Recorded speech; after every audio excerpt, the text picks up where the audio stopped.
Harut اور ماروت کون تھے؟ بابل کا کنواں کہاں ہے؟ ہاروت اور ماروت اپنا جادو کیسے کرتے تھے؟ لکھنے والوں نے بہت کچھ لکھا، لیکن ان قصے کہانیوں میں حقیقت دریافت کرنا سمندر سے موتی نکالنے جیسا ہے۔ آج کی اس ویڈیو میں ہم یہی جاننے کی کوشش کریں گے۔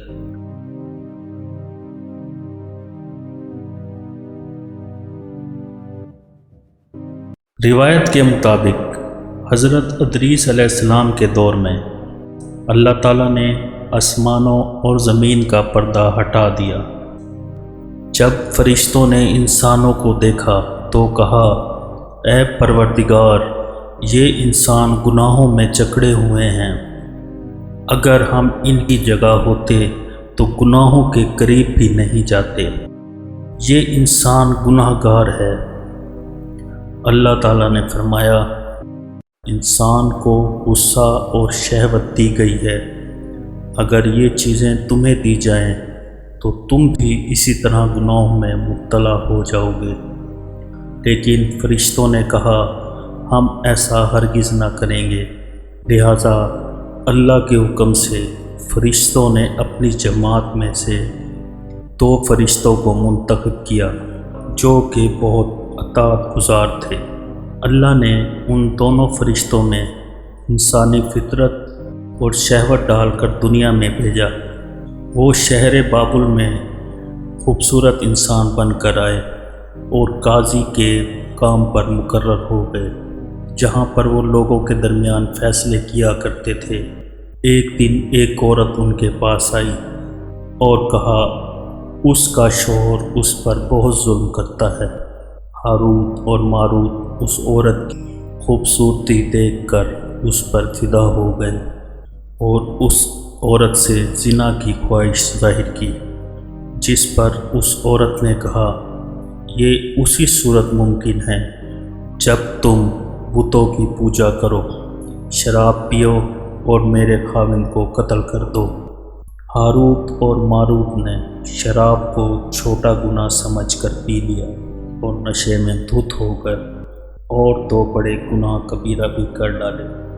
یہ کام کرنے کے بعد ہاروت اور ماروت وہ اسم اعظم بھول گئے جس کو پڑھ کر وہ آسمان پر جاتے تھے۔ اس گناہ کے بعد ان کو بابل کے ایک کنویں میں الٹا لٹکا دیا گیا، جہاں وہ قیامت تک اسی حالت میں الٹے لٹکے رہیں گے۔ یہ ایک اسرائیلی کہانی ہے۔ امام ابن کثیر اور دوسرے مفسرین اس کو من گھڑت کہانی کہہ کر سختی سے تردید کرتے ہیں۔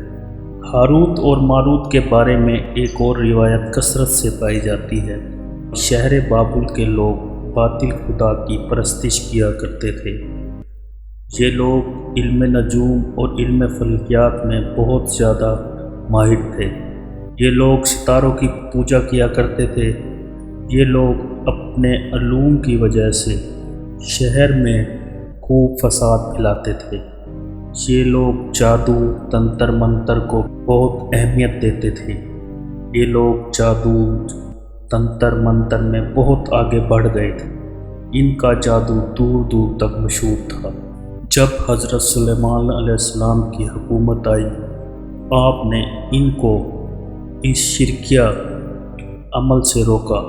وہ ان کی جادو کی تمام کتابوں کو اکٹھا کر کے اپنے تخت کے نیچے دفن کر دیا تاکہ اس فتنے کا جڑ سے خاتمہ ہو جائے۔ جب حضرت سلیمان علیہ السلام کی وفات ہوئی تو شیطان نے اپنے ماننے والوں سے ان کتاب کو کھود کر نکلوا لیا اور لوگوں سے کہا، سلیمان علیہ السلام پیغمبر نہیں تھے، بلکہ ان کتابوں کی مدد سے حکومت کیا کرتے تھے۔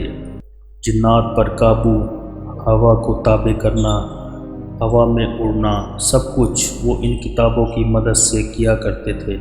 آخر کار وہ قوم پھر سے جنتر منتر میں پڑ گئی۔ اللہ تعالیٰ نے حضرت سلیمان علیہ السلام پر لگائے گئے الزامات کی تردید سورۃ البقرہ میں فرمائی۔ لہٰذا جب سحر کا عمل بابل میں عام ہو گیا تو لوگوں کی تکلیف اور پریشانی کو دیکھ کر اللہ تعالیٰ نے 2 فرشتوں ہاروت اور ماروت کو انسانی صورت میں دنیا میں بھیجا تاکہ وہ جادو کا توڑ لوگوں کو سکھا سکیں اور لوگ جادوگروں کے شر سے محفوظ رہ سکیں۔ لیکن ہاروت اور ماروت غلط کاموں میں پڑ گئے۔ کچھ لوگوں کا کہنا ہے عراق کے شہر حالہ کے قریب ایک کھنڈر میں موجود ایک قدیم کنواں ہے جسے مفسرین بابل کا کنواں قرار دیتے ہیں، لہذا اس سے یہ سبق ملتا ہے کہ جادو ایک شرکیہ عمل ہے۔ اللہ تعالیٰ ہم سب کو اپنے حفظ و امان میں رکھے اور نیک عمل کرنے کی توفیق عطا فرمائے۔ جی تو ناظرین، آپ کو ہماری یہ ویڈیو کیسی لگی؟ اگر ویڈیو اچھی لگی ہو تو پلیز لائک اور سبسکرائب ضرور کریں۔